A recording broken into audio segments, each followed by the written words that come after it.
Pawan Kalyan versus Vijay. రెండు రాష్ట్రాలు, రెండు విభిన్న రాజకీయ వ్యూహాలు. కూటమి స్ట్రైక్ రేట్ ముందు 2 నెలల సీఎం ప్రచారం నిలుస్తుందా? సినిమా గ్లామర్ ఉంటే రాజకీయాల్లో రాత్రికి రాత్రే అద్భుతాలు జరిగిపోతాయా?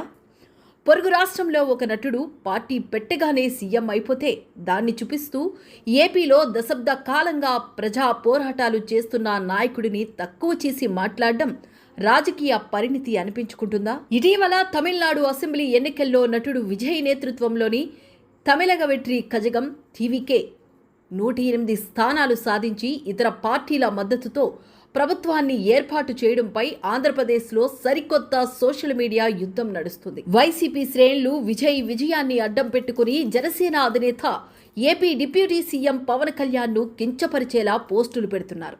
అయితే తమిళనాడు రాజకీయ పరిస్థితులకు ఆంధ్రప్రదేశ్ రాజకీయ వ్యూహాలకు అస్సలు పోలికే లేదు. ఈ రెండు రాష్ట్రాల రాజకీయ ప్రస్థానాలపై ఒక ప్రత్యేక విశ్లేషణ. పవన్ కళ్యాణ్ రాజకీయ ప్రస్థానం నిన్న మొన్నటిది కాదు.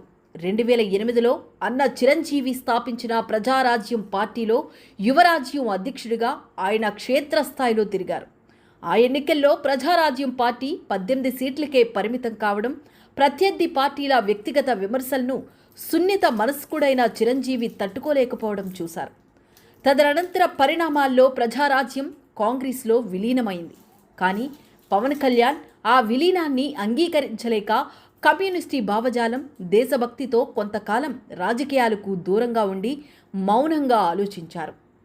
రాష్ట్ర విభజన తర్వాత ఆంధ్రప్రదేశ్ భవిష్యత్తు కోసం 2014లో ఒంటరిగా జనసేన పార్టీని స్థాపించారు. 2014లో ప్రశ్నించే గొంతుగ్గా కూటమికి మద్దతునిచ్చిన పవన్ 2019లో ఒంటరిగా పోటీ చేసి ఓటములను ఎదుర్కొన్నారు. అయినా సరే అధైర్యపడకుండా ప్రజాక్షేత్రంలోనే నిలిచారు. వైఎస్ రాజశేఖర్ రెడ్డి మరణం తర్వాత వైసీపీని స్థాపించి పాదయాత్రలు, నవరత్నాల హామీలతో 2019లో అధికారంలోకి వచ్చిన జగన్మోహన్ రెడ్డి 5 ఏళ్ల పాలనలో రాష్ట్రాన్ని దెబ్బతీశారు. మౌలిక వసతుల కల్పన లేదు, నిరుద్యోగ వృద్ధి లేదు, కేవలం అప్పులు తెచ్చి సంక్షేమ పథకాలకే పరిమితం కావడంతో ప్రజల్లో తీవ్ర వ్యతిరేకత వ్యక్తమైంది. చంద్రబాబు నాయుడు గారి అరెస్టు తర్వాత రాష్ట్రంలో నెలకొన్న అరాచక పాలనకు కళ్ళెం వెయ్యాలని పవన్ కళ్యాణ్ గట్టిగా నిశ్చయించుకున్నారు. ప్రభుత్వ వ్యతిరేక ఓటు చీలనివ్వనని శపథం చేసి వ్యక్తిగత ఇమేజ్ కంటే రాష్ట్ర భవిష్యత్తే ముఖ్యమని భావించి సీట్ల సంఖ్యను తగ్గించుకుని మరీ టీడీపీ, జనసేన, బీజేపీ కూటమిని ఏర్పాటు చేశారు. 2024 ఎన్నికల్లో జనసేన పోటీ చేసిన 21 అసెంబ్లీ స్థానాల్లోనూ 100% స్ట్రైక్ రేటుతో చారిత్రాత్మక విజయం సాధించింది. కింగ్ మేకర్గా నిలిచింది. పవన్ కళ్యాణ్ వ్యూహం వల్లే వైసీపీ కేవలం 11 సీట్లకే పరిమితమై ఘోర పరాజయాన్ని మూటగట్టుకుంది. ఇక పొరుగు రాష్ట్రం తమిళనాడు విషయానికి వస్తే అక్కడ నటుడు విజయ్ పార్టీ పెట్టి 108 సీట్లతో అధికారంలోకి రావడానికి వెనుక బలమైన రాజకీయ శూన్యత ఉంది. తమిళనాడులో గత 6 దశాబ్దాలుగా డిఎంకే, ఏఐఏడీఎంకే పార్టీలపై ప్రజలు విసిగిపోయారు. జయలలిత, కరుణానిధి వంటి దిగ్గజాల మరణం తర్వాత అక్కడ బలమైన సమర్థవంతమైన నాయకత్వం కోసం ప్రజలు ఎదురుచూస్తున్నారు. ప్రస్తుతం అధికార డిఎంకే పార్టీపై ప్రజల్లో ఉన్న తీవ్ర వ్యతిరేకత, అలాగే ప్రధాన ప్రతిపక్షమైన ఏఐఏడీఎంకే బలహీనపడటం విజయ్ పార్టీ టీవీకేకి భారీగా కలిసి వచ్చింది.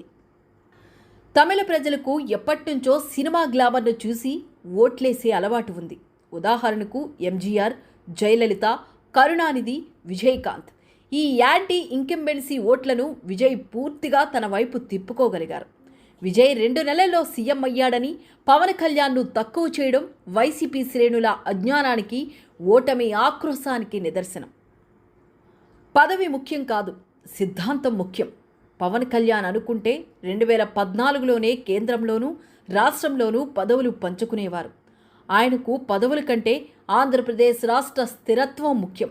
వైసీపీ నేతలు పవన్ కళ్యాణ్ను ప్యాకేజీ స్టార్ అని విమర్శించడం వారి దిగజారుడుతనానికి నిదర్శనం.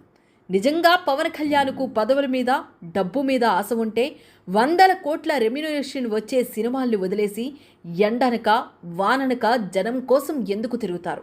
కూటమి ధర్మం ఓట్ల చీలిక నివారణ.